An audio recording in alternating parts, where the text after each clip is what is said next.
Hello বাংলাদেশের জনগণ, নতুন আরেকটি ভিডিওতে আপনাকে স্বাগতম। নারী কমিশন নিয়ে কোনো কথাই বলতে চেয়েছিলাম না, অবশেষে বলতে হচ্ছে।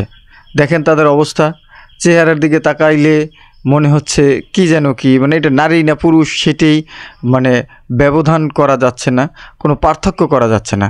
তাছাড়া দেখুন বুক, পেট, পিঠ, হাতা কাটা ব্লাউজ নিয়ে বের হয়ে এরা আবার অধিকার চাচ্ছে, নারীর অধিকার। এই যে উনি পেট বের করে রাস্তায় নিরাপদে ঘুরতে পারতেছে, এই যে বুকে ওড়না নাই নিরাপদে ঘুরতে পারতেছে, এই যে ওনার হাতা কাটা ব্লাউজ উনি যে নিরাপদে ঘুরতে পারতেছে, এর চাইতে আর কি অধিকার তার লাগবে বলেন তো?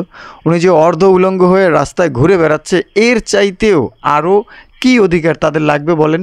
ইসলাম ধর্ম নারীকে যে পরিমাণে ইজ্জত সম্মান দিয়েছে সেটা কি অন্য কোনো ধর্মে দেওয়া হয়েছে? অন্য ধর্মের মানুষ থাকলে আপনারা যদি আপনাদের ধর্মে নারীদের সম্মান সম্পর্কে লেখাপড়া করে থাকেন তাহলে একটু আমাদেরকে জানাবেন। আমার জানা মতে আমি বিভিন্ন ধর্মগ্রন্থ থেকে পড়ে যতটুকু জেনেছি, নারীদেরকে সবচেয়ে বেশি সম্মান দেওয়া হয়েছে ইসলাম ধর্মে। এই ইসলামের মধ্যে নারীকে এত পরিমাণ সম্মান দেওয়া হয়েছে যে পৃথিবীতে আর কোথাও দেওয়া হয়নি।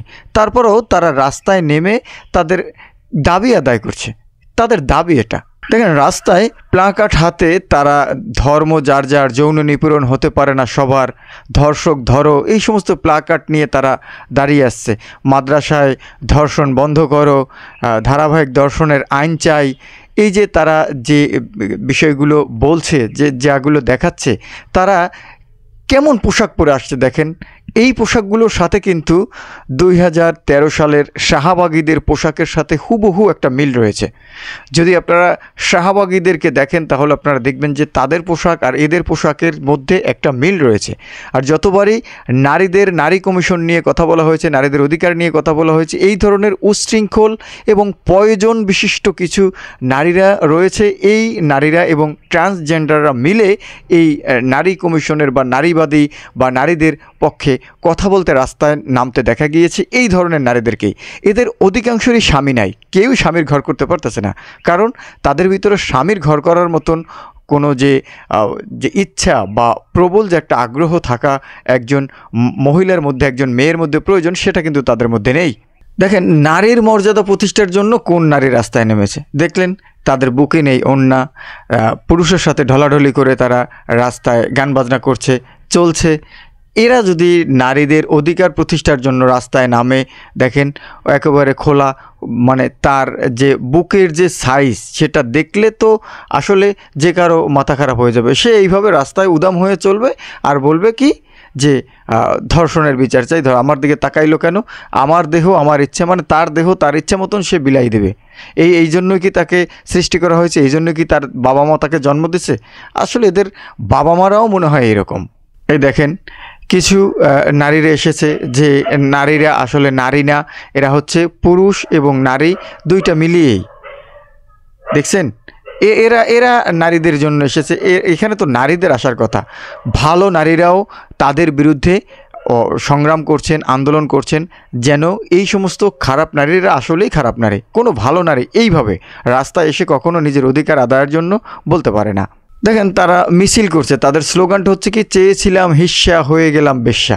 এদের একজনেরও কি ভালো মানের মনে হয় আপনার কাছে? এর একজন চেহারার দিকে আপনি তাকিয়ে দেখেন, একজনকেও কি মনে হয় যারা ভালো কোনো পরিবেশের মেয়ে?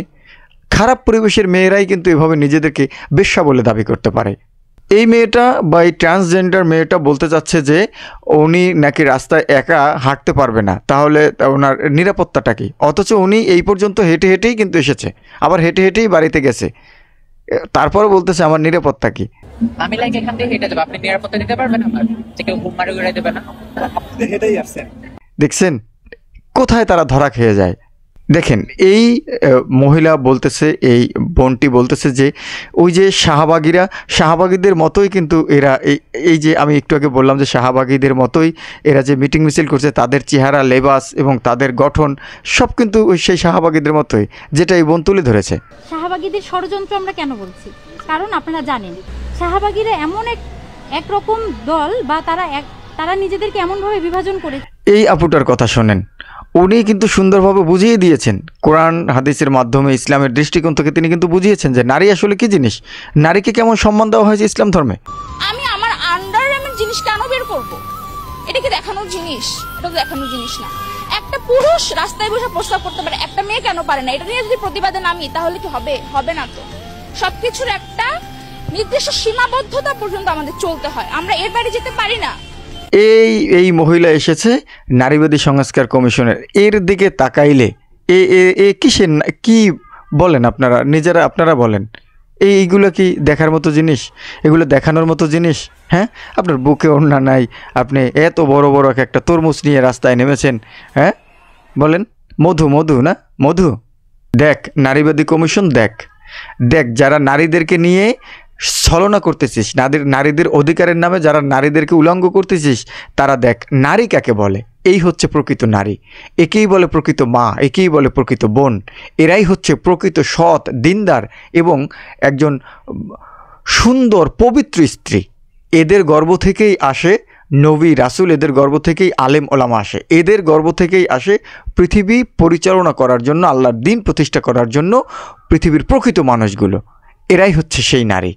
আর তোদের গর্ভ থেকে তোদের মতোই বেশ্যা বের হয়, তোদের মতোই মাস্তান বের হয়, তোদের মতোই দুর্নীতিবাজ বের হয়। দেখেন, এর যদি লজ্জা থাকতো, এর দেহ এর দেহ ওর ইচ্ছা, লেখছে কি আমার শরীর আমার ইচ্ছা। শরীর দিতে দিতে শরীরের অবস্থা দেখছেন, শরীর এখন আর কিছু নাই, তারপরও লাফালাফি করতেছে। দেখছেন ওদের অবস্থা, ওদের শরীর ওদের ইচ্ছা। এতগুলো পুরুষের সাথে শরীর দিয়ে ফেলছে ইতিমধ্যে, শরীর দিতে দিতে ওর অবস্থা দেখছেন। দেখেন এই সিরিয়ালের মধ্যে আপনি বাছাই করেন, এই সিরিয়ালের মধ্যে আপনি একজনও পাবেন না যার স্বামী আছে, একজন আপনি পাবেন না যাদের স্বামী আছে, একজনেরও স্বামী নেই। কারণ এর স্বামীর ঘর করার মতন না।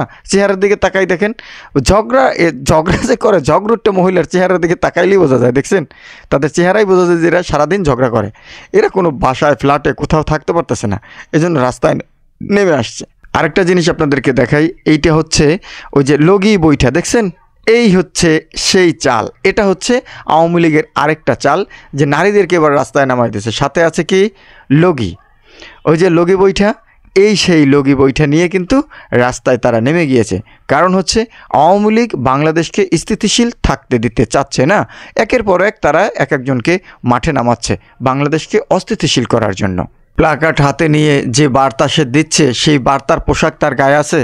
দেখেন একজনের পোশাক আছে সেরকম। এরা কোন কালচারের মানুষ, এরা কোথাকার মানুষ, কোন জায়গার, এরা থাকে কোথায়?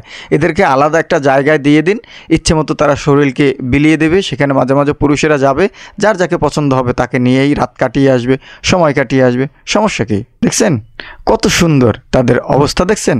বাহ, বুড়া হয়ে গেছে, তারপর লজ্জা শরম বলতে কিচ্ছু নাই এদের। আসলে লজ্জা শরমও নাই, লজ্জা শরম থাকলে রাস্তায় নামে। এরা ছোটোবেলা থেকে দিতে মানে ছোট্ট একটা নালাকে খাল বানিয়ে ফেলেছে, মহাসাগর বানিয়ে ফেলেছে। এরা ওই ধরনেরই কালচারের লোক।